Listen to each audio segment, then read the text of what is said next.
think as a teenager, I think the main struggles were promiscuity, which I think nobody ever speaks about, the constant search for dopamine in doing risky behaviours. Um, for me, one of the main things over the course of my life has been addiction. So I've been smoking since I was 14, smoking cigarettes. And then I've had problems with alcohol in my 20s. And of recently, I'm now 7 months sober. So things like addiction, and then just extreme poor mental health over the years. The first time I tried to commit suicide, I believe I was 13, and I ended up in hospital for a week because I like poisoned my blood. Um, I chose to drink a bottle of foolproof cooking tequila, and I took meds with that and passed out and woke up in hospital. And then I believe the second time I was 17. The third time I I might have been about 22, and I ended up in a mental hospital for a week because of that. And then it was continuous. I think I tried again maybe two or three more times. Um, the last time I took myself to London, locked myself in a hotel room, and tried to overdose then. So it has been years of depression, anxiety, voices, psychosis. I think when we're undiagnosed, that cause the symptoms that you get from ADHD can cause adverse mental health issues. And if not treated properly, they can get worse and worse and worse. And I do believe many people lose their lives eventually to it. When I was younger, like, because I'm a lesbian, but I I didn't want to come out for when I didn't think it was a thing. I didn't think there was such a thing as a black lesbian, to be fair. My stepdad passed away when I was 13, and I felt really unloved, and I wasn't getting any attention at home because understandably my mum was grieving. And I ended up meeting this guy at a bus stop, and he asked me for my number, and it just started from then. Like, I think I was 14, he was around 19 or 20, and so I was groomed, and that kind of led into consistently meeting up with boys all throughout my teenagers. I think up until 19, that's when I like stopped dating guys. um and I didn't want to spend time with them. I didn't want a boyfriend. I just wanted to have sex, and it would give me this feeling, this thrill. And then obviously it felt good. So the thrill was the dopamine. Didn't realise that. And then obviously what feeling wanted in that small moment, and then I'd get up, get dressed, and leave. And that was my thing. I wasn't sort of all over the place with it and scatty with it and anything like that. It was I was doing it in private, but I would meet at one point in my heyday maybe like two or three boys a week. Like, if I felt like it. And if I wasn't having sex, this was during school times as well, I was supposed to be at school, um, I'd feel low. Like, I'd feel depressed if I wasn't speaking to a boy, or I wasn't um, entertaining that kind of behaviour. I'd feel unwanted and have quite low self esteem. And so, yeah, it was a hard period of my life, and it came with consequences. These things come with consequences, pregnancies, STDs. Like, it's not, but no one this is something that so many people would never speak about, because it's not just promiscuity. It can happen with other things, like binge drinking. And when I grew up in the early 2000s, that was the thing. It can happen with like binge drinking and just really reckless behavior. But for me, it was promiscuity and smoking cigarettes and like swearing at my mom, fighting with my mom, trashing the place, like absconding, destroying property. And yeah, I lived like that until I was about 19. Trauma, obviously, as well. But I'd say 60 to 70% was dopamine. Yeah, like, yeah, because I never wanted a boyfriend. Or it was really odd. I didn't care about relationships or anything like that. Um, the odd few people I fell for, but most of it really was just like a thrill. It was thrilling. And at the age, you know, at ages that was just completely inappropriate. I didn't realize that, like, when I'd be picked up by a guy. They were parking like a road away, and I didn't realise that the reason why they were parking a road away is because I was a child, and if they were caught doing that, they'd be arrested. And if my mum had caught a grown ass man outside the house, she'd call the police. Years later, I realised like all of this behaviour as a child. I'm 14 years old, 15, and I'm sleeping with grown men. Um, I didn't realise that this was completely illegal behaviour. But once I realised I was about 26 or 27 during COVID, I stayed in bed for about 2 years just in complete shame. Like, I can't even describe to you how dark those few years were. I would just lay in bed and be in absolute tears and beat myself up. Some of the predicaments I put myself in, and then also allowing that to happen. I realised I was a child and, they shouldn't have been approaching me. But I dealt with years and years of shame. I do wish that doctors considered that girls can have it. And I think that's the main issue is that number one, they believe that girls can't have it. They used to. And then two, being black and having any type of disability is just not acknowledged unless you're a black boy. I think if I'd had that from my teenagers when the behaviour I was displaying really awful behavioural issues, my life probably would have gone a lot different.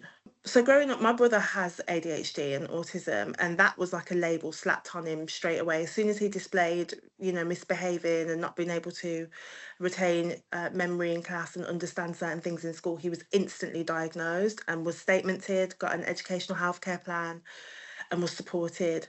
When it came to me, because I was seen as bright academically, my behaviour was just put down to me genuinely being naughty.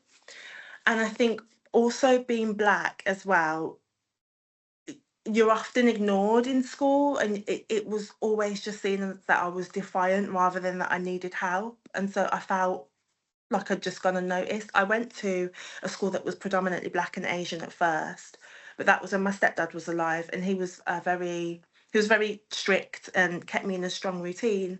So although I was being bullied at that school, I was academically achieving at the highest level, 100% punctuality, 100% attendance, and the only thing that they noticed was the low self-esteem, and they supported me with that.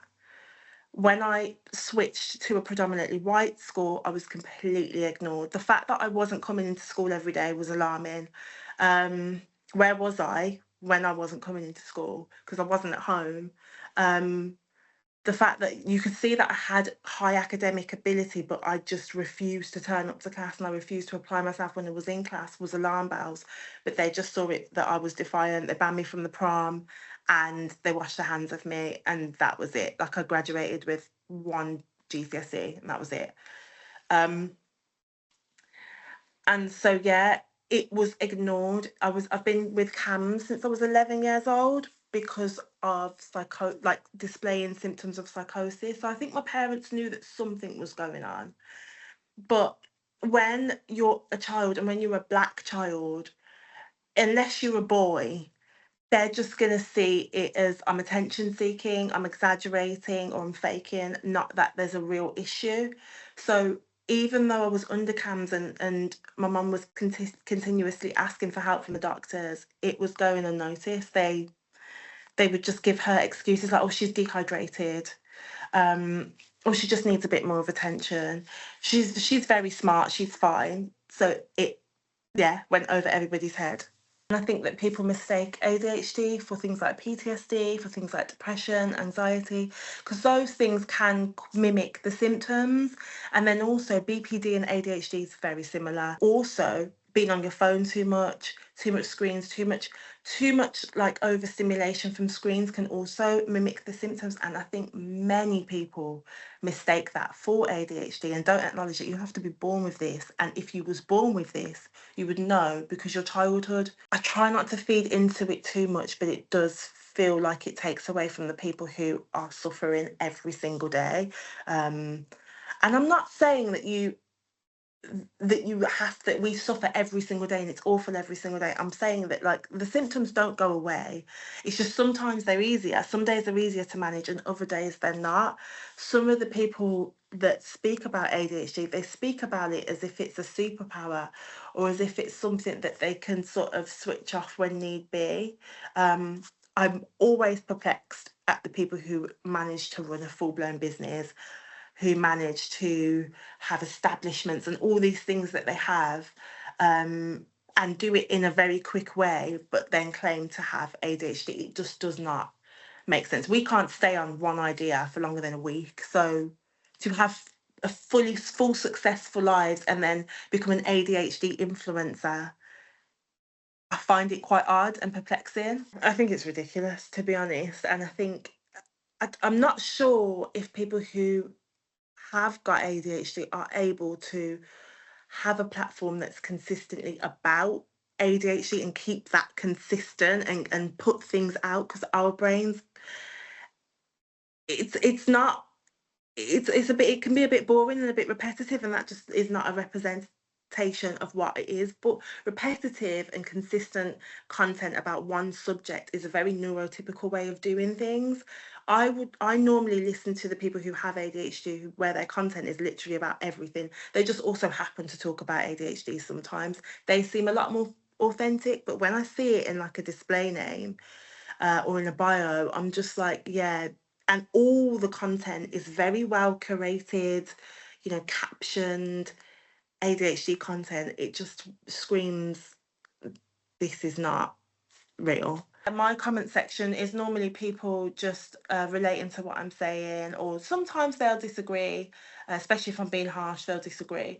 It's more relating. But when I look into other people's comment sections, I see on the most random videos, I'll see people go, oh, my ADHD won't, or my ADHD does this, and my ADHD does that, or it's my autism does this, or my autism does that. And I'm like, autistic people, people who are truly autistic don't really tell you. It's kind of something that you go around them and then you sort of put your head to one side and you go, are you autistic? And they'll be like, oh yeah.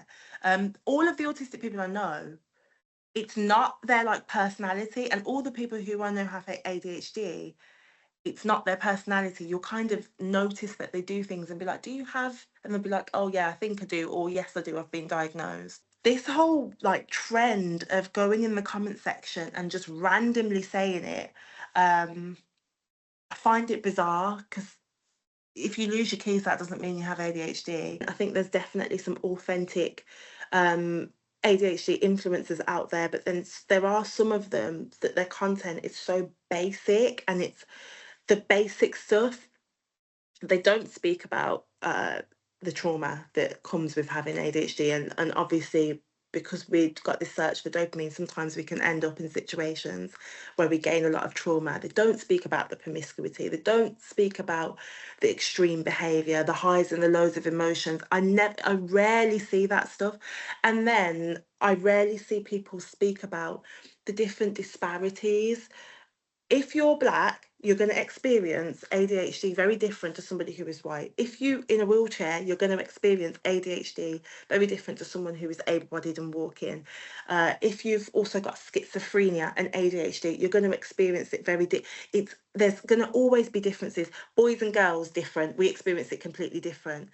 No one speaks about these differences. It's always just like the basic, executive dysfunction. You keep losing this, keep losing that, or jumping in on a conversation. It's so basic, and I'm yet to see people speak about the reality of it and how horrible it can be, and the spaces you can put yourself in, or end up in, cleaning your home, parenting, the shame that comes with it as well.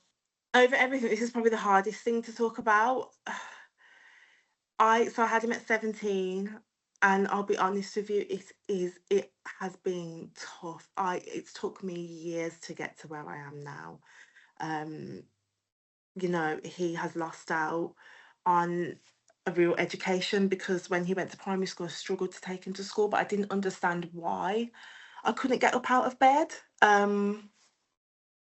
until the point where they would come and intervene and come to the house, and you know keeping the house consistently clean every week. I would wash his school clothes, which was good. I kept up with stuff like that, but just, creating a real safe, comfortable environment was really, really hard. I tried my best, but I fell short many, many times. There'd be times when the kitchen would be rotting for about a week, and you go in and there'd be plates of food, and it would be like completely rotted over mold, and it would stink, and it would have been like that for a week, and then I'd have to force myself to sort it out. Sometimes it got so bad I'd just throw the plate in the bin. Um, cleaning his room and just letting it get to the point where there's dust and just mess everywhere. Um, obviously I've tried to like cook every night and stuff like that, but there'd be times where I'd be so distracted once I set the stove on fire, and then he ran out the flat screaming and alerted the neighbours, and I ran out, and I'd stopped cooking for a very, very long time because I was so afraid that I would do that again. But I didn't know it was ADHD. I didn't know what it was. I just thought that I was mentally ill, because that's what I'd been told over the years, that I'm mentally ill. Luckily, the social services never ever got involved, because they felt like they never needed to. But I can be honest and say that I was not always this mum that I am now. We've always had our bond, and he's always been very independent. But it took me years to be consistent with my child. It's been really, really, really difficult. And if I'm honest, I wouldn't advise anybody, especially a teenager who is diagnosed with ADHD, to run into having a child straight away. It's something that you have to think about, because there's a possibility that you will cause trauma in the child's life, just by not being able to do certain things consistently. Um, there's loads of things I've wanted to do as a mom. I would have loved if I put him in football club or put him in basketball club, or consistently been able to take him to things like tennis and swimming. And, you know, um, I wish I hadn't stunted his education by not taking him into school. These are things that I have to hold myself accountable for.